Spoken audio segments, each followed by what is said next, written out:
quickly spiraled out of control. People were looting businesses like Target and then burning them down. People were stealing cars from car dealerships, hot-wiring construction vehicles. It was like GTA in real life.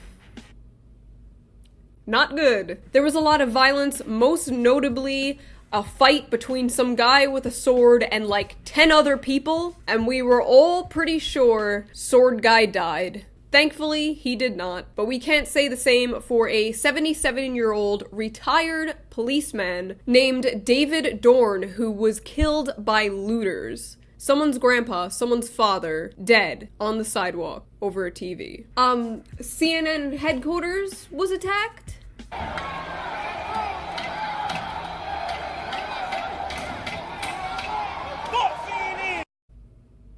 We disavow, right guys? Right? This is our home, Chris, you know? This is where we come to work every day.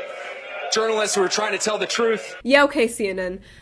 This you? There was also this really sketchy video of this umbrella guy who just randomly started smashing windows in broad daylight when nobody was doing any destruction. Right there. That's why I'm doing this to you guys. What the? I ain't got part of that shit.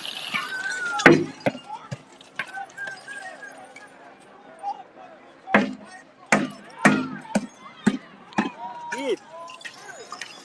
A lot of people had theories that he was a cop because of how awkward he was and how confrontational he was with other protesters. Looks like, yeah. So as you can see, the auto goes. Guy just came with a hammer and smashed the windows. I'm gonna fight you right now. You wanna go? What's up? Somebody hold my blunt. Hey! Somebody hold my blunt. I'm gonna give it up. Hey! Are you a fucking cop? Or maybe he's the same umbrella guy who was present at JFK's assassination.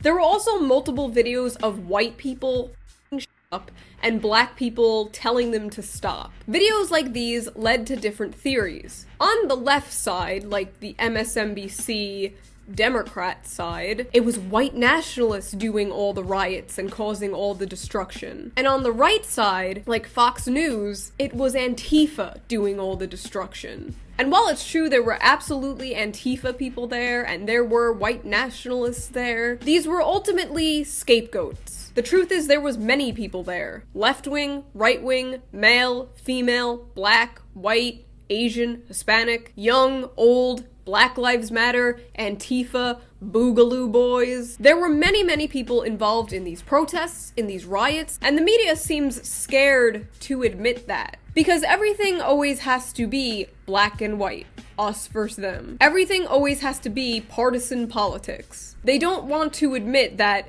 many different walks of life came together to fuck up the CNN headquarters, you know what I mean? If they can convince you, and they can convince themselves, that all of this is being done by the other, then they and you can sleep at night. Nothing scares the people in power more than unity. What the establishment fears. And while this was all happening, amongst the chaos, amongst the looting, amongst the riots, so were regular peaceful protests. 90% of this was just normal, peaceful protesting. People marching and standing around with signs in solidarity. Some of the biggest protests I've ever seen, actually. My favorite was probably the, army of skateboarders.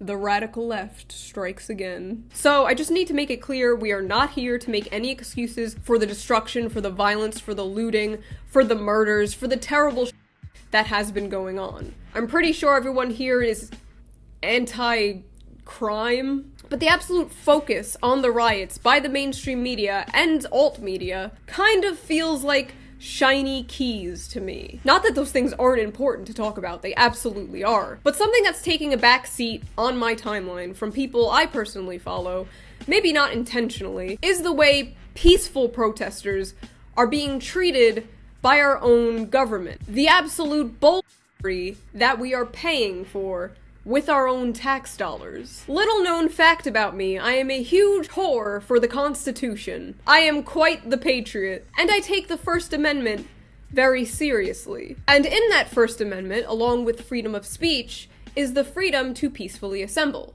to peacefully protest. And our government, while most people were a little distracted with the bad shit going on, has been taking people's freedom of speech away violently. Even from journalists who are just doing their job. Freedom of the press have been shot at by rubber bullets. We got plenty of time here.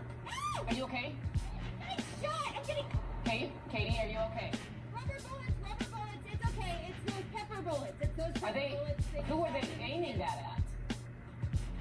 Now you're shooting at the photographer. Like directly at us.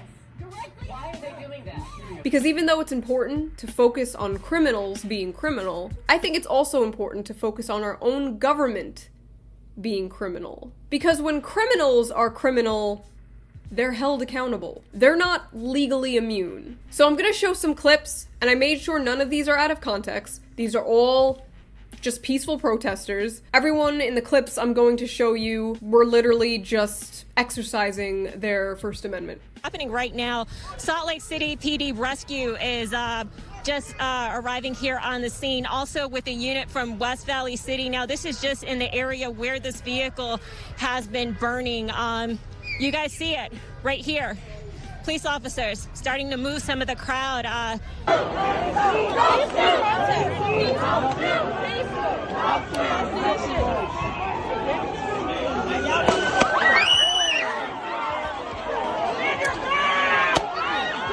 This is an update. They're just having a normal conversation while at least 100 cops. Oh, they got shot. They got shot. They got shot. They got shot.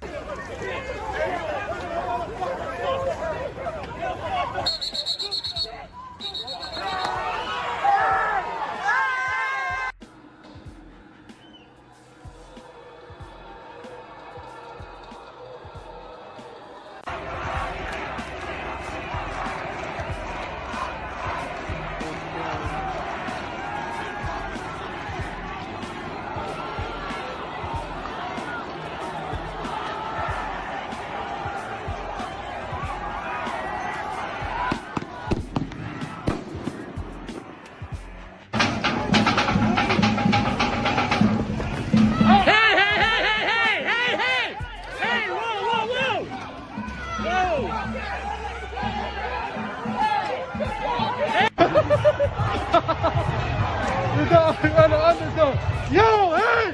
Hey!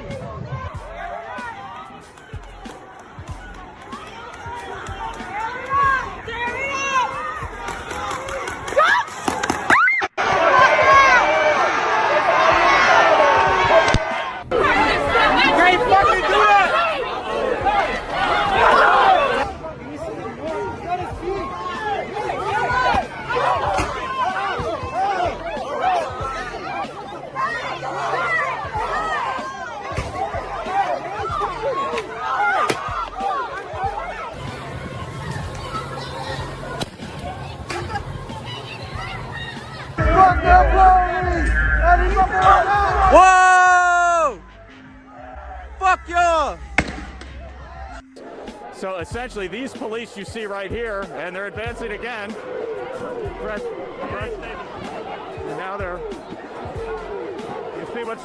There are also many clips of protesters getting like pepper sprayed in the face for no reason.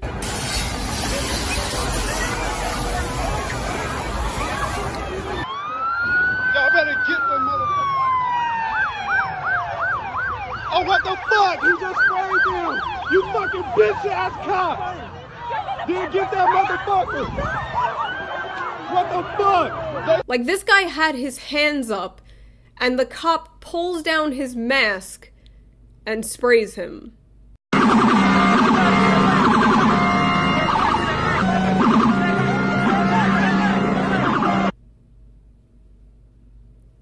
Why? This person is walking away from the cops, and for no reason they spray them.